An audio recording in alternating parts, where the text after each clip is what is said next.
Good morning. How is it going? In the last class, we have seen the history and scope of microbiology. Today, let us take bacteria.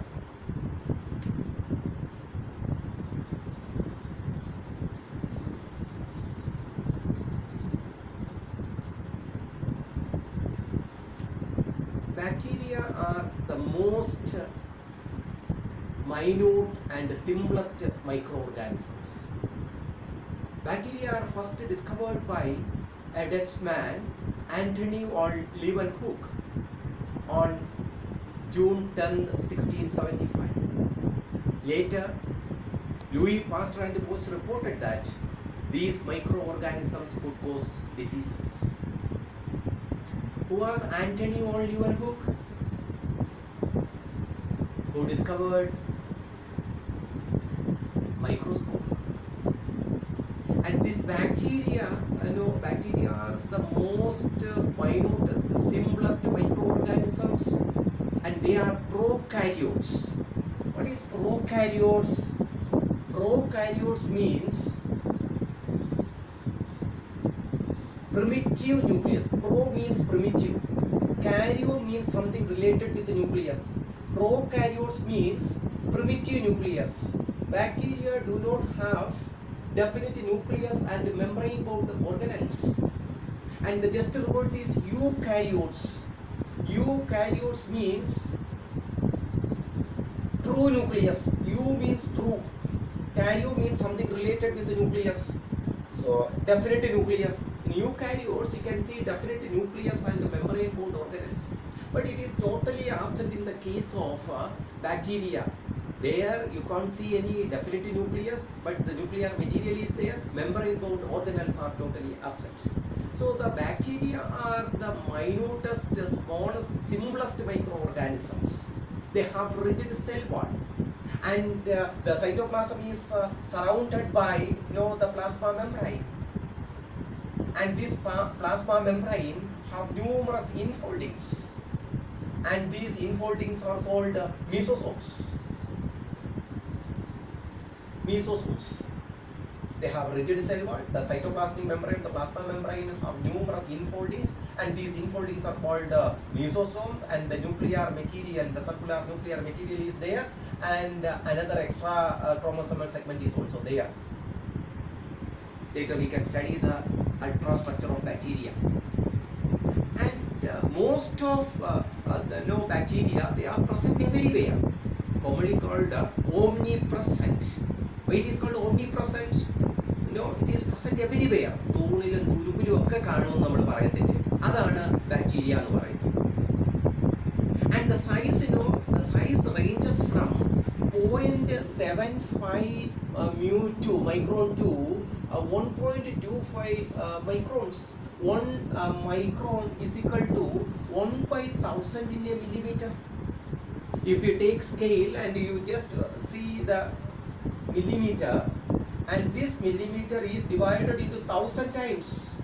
See how what minute it is. We can't see with our naked eye. And these bacteria, live in different environmental conditions. Most of the bacteria are heterotrophs. What is heterotrophs? They can't prepare their own food materials. They depend on other living and non-living things. And these heterotrophic bacteria may be parasites, or saprophyte, or symbiotic. What is parasitic bacteria? They live on other living organisms and absorb food from them. Most of them causes different types of diseases on the host.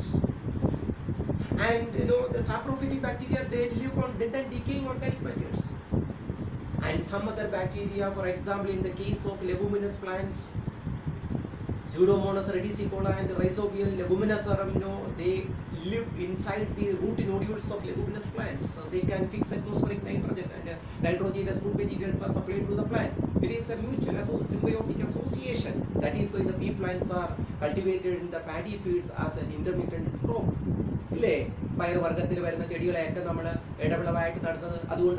The symbiotic association of this bacteria. So the bacteria are heterotrophic forms. Most of them are heterotrophic forms. These heterotrophs may be parasite or saprophyte or symbiotic. The next one is autotrophic bacteria. Some of the bacteria, they are autotrophic forms. So they can prepare their own food material. The autotrophic bacteria may be photosynthetic form. Photosynthetic form is there, and chemosynthetic form is there. Photosynthetic bacteria and chemosynthetic bacteria. The photosynthetic bacteria, they use light energy for the synthesis of food materials.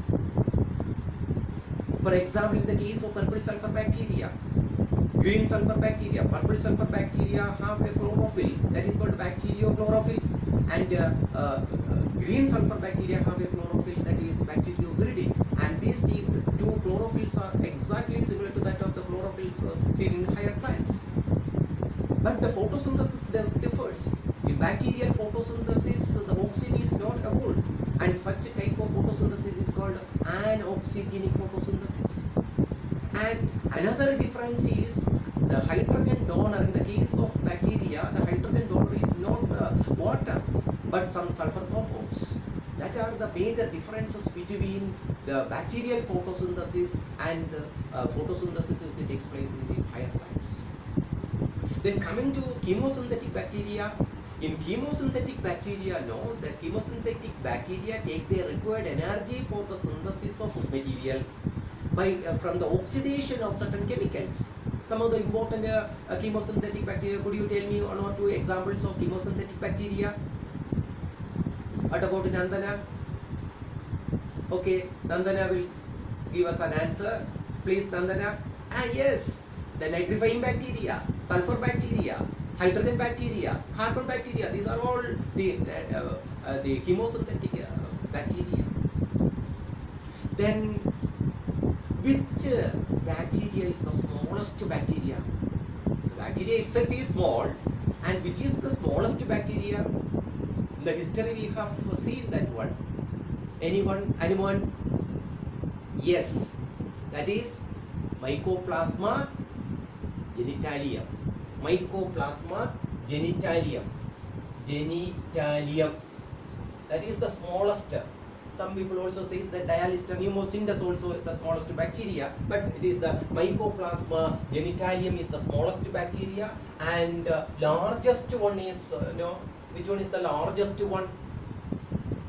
Thiomargarita,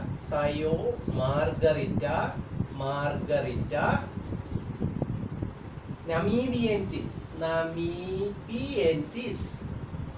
That is the largest bacteria.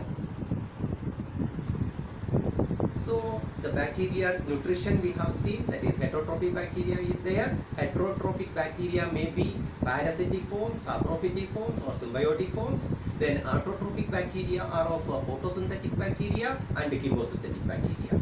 The photosynthetic bacteria example, purple sulfur bacteria and green sulfur bacteria. Chemosynthetic bacteria examples, nitrifying bacteria, sulfur bacteria, iron bacteria, hydrogen bacteria. These are all examples of the chemosynthetic bacteria.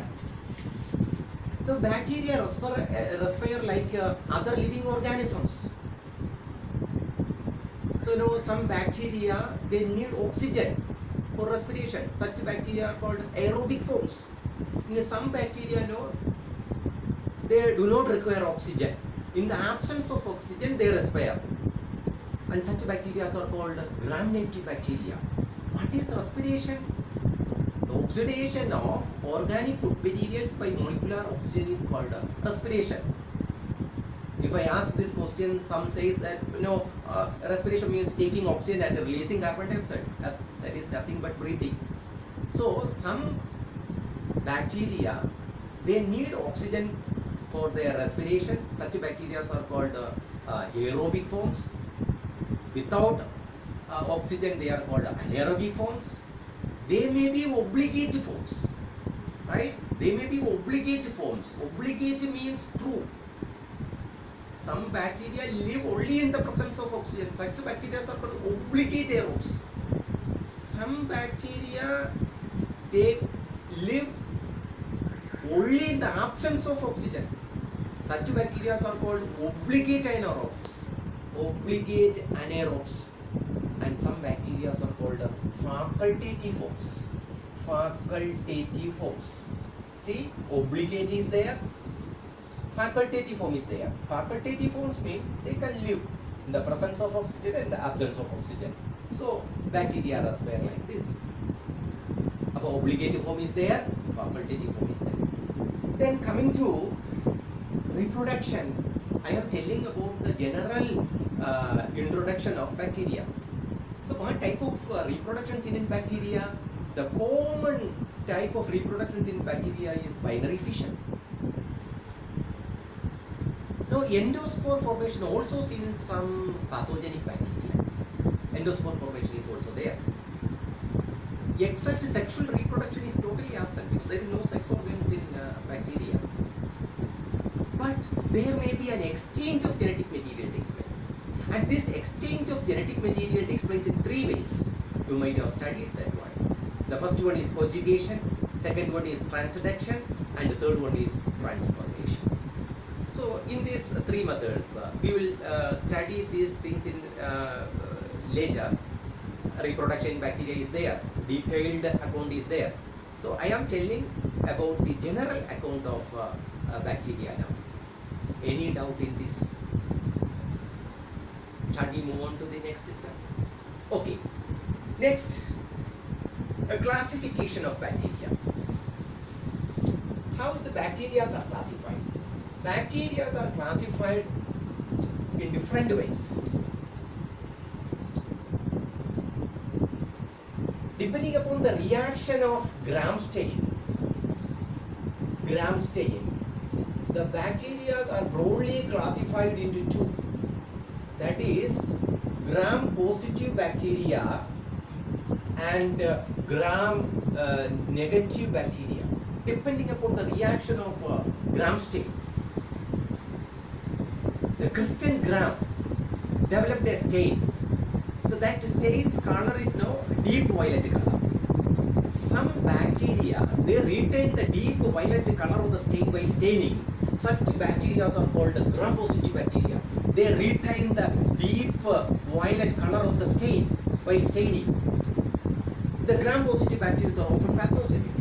And some bacteria, no, they lose the color of the stain while staining. And such bacteria are called gram-negative bacteria. So, depending upon the reaction of this stain, the bacteria are broadly divided into gram-positive and gram-negative. Then, based on the shape, we can classify the bacteria. Based on the shape.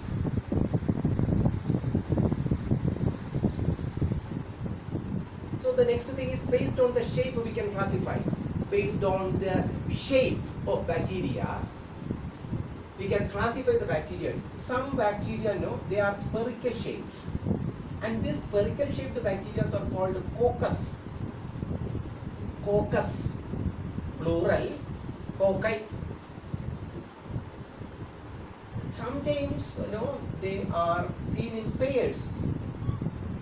And such spherical shaped bacteria are called Diplococcus. Diplococcus. Example, Diplococcus pneumoniae.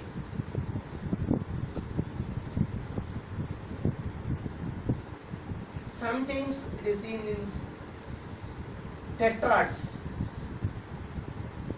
4 spherical shaped bacteria comes together, then it is called tetrads. Then sometimes the bacteria are grouped into 8 cells. They are called sarcinae. Sometimes these pericardial bacteria are seen as groups or bunch of grapes. Groups. Staphylococcus. When it is called Staphylococcus. Sometimes this spherical-shaped bacteria are seen as chains. Chain of spherical-shaped bacteria. Chain. Then it is called Streptococcus. So based on the shape we can classify. The first one is coccus. Coccus seen in or spherical shaped bacteria are called coccus. Sometimes they are seen as in pairs. Then it is called Diplococcus. Then tetrads. Then 8 numbers tetrads. Then sarcinae, 8 numbers. They are grouped into 8. Then bunch of grapes or a cluster of spherical shaped bacteria. Then it is called Staphylococcus. Then chain forms. Then it is called Streptococcus. Then coming to rod shaped one. Second one is rod shaped. Rod shaped bacteria are called Bacillus. Plural bacilli. Sometimes they are seen as pairs. Diplobacillus. Example, Klebsiella.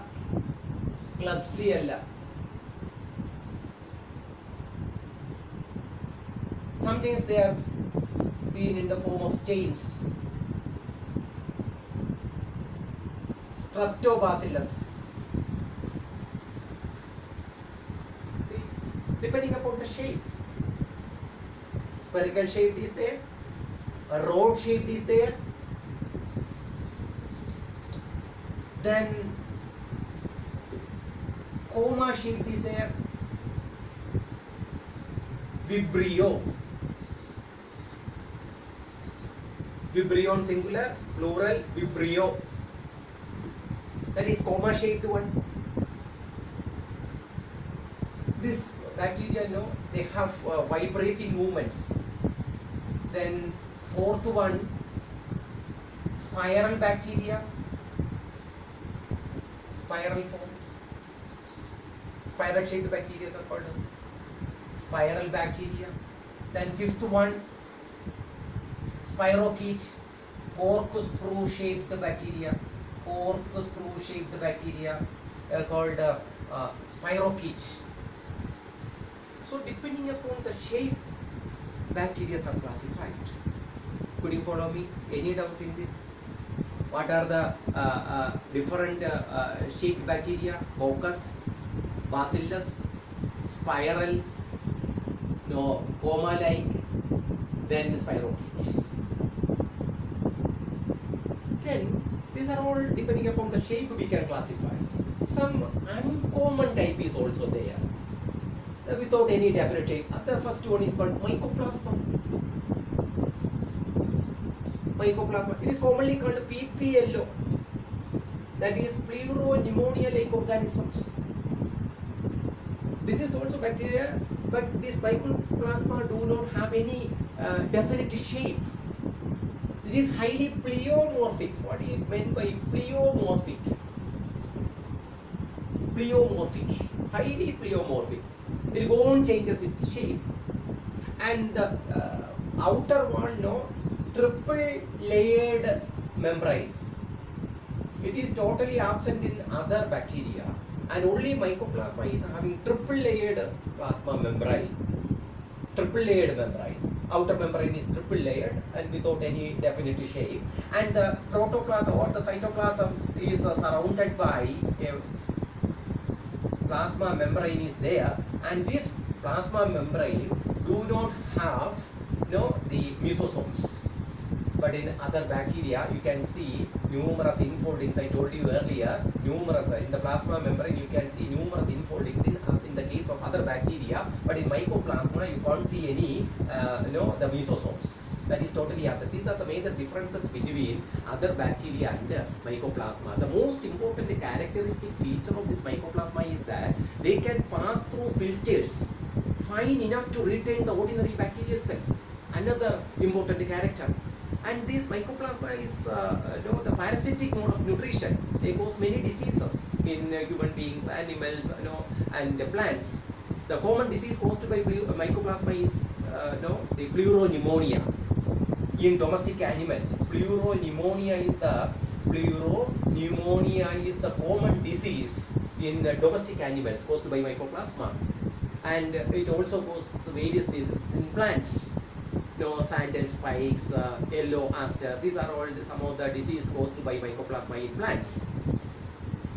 This is uncommon. Then another one is, second one is actinomycetes. Actinomycetes. Have you heard about actinomycetes? Actinomycetes is a gram-positive bacteria. Gram-positive bacteria.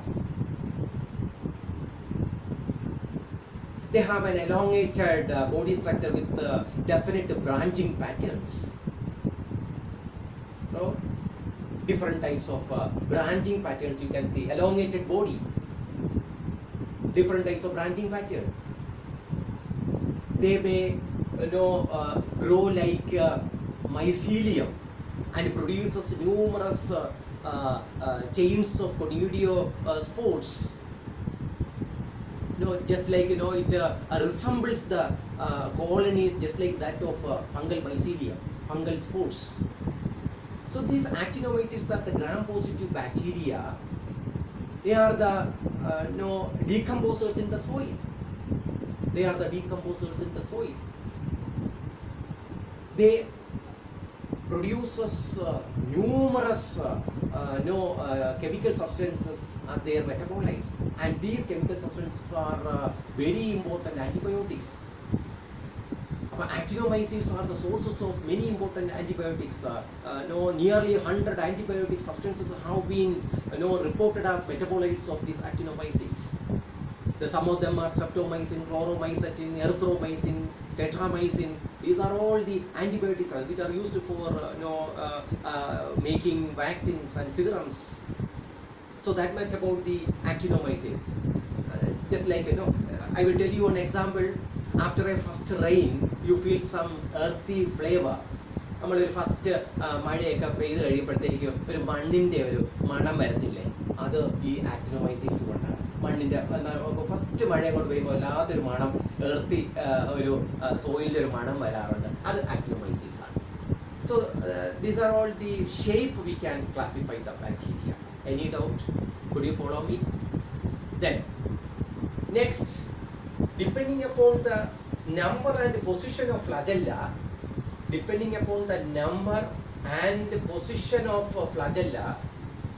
bacteria are classified. So some bacteria, they don't have any flagella.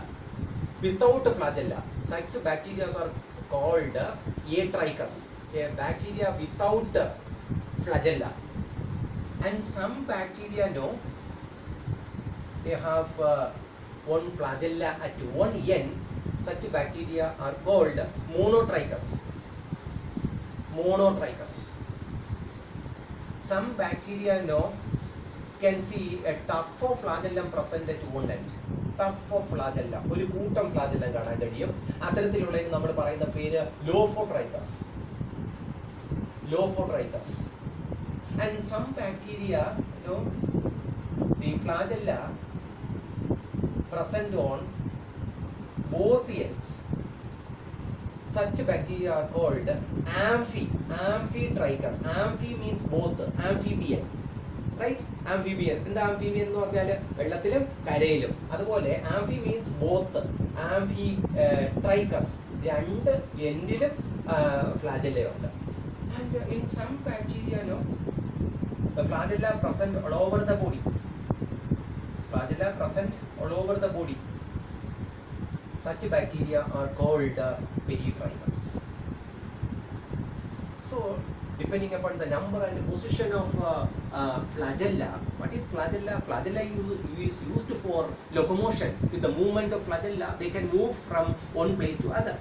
And what about this Atrachus bacteria? They can't move from one place to another. But some Atrachus bacteria, no, they have gliding movement is there, so that they can move from one place to other. So depending upon the number, so only one flagella is there, we call it as monotrichous. Mono means single. One trichus, monotrichus. A tougher Lophotrichus. Both ends you can see Amphitrichus.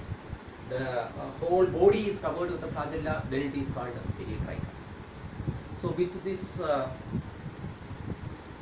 we can stop today's class. The next class we can see the ultrastructure of bacterial cell. You have any doubt in this, you can ask in the next class. Have a nice day. Thank you.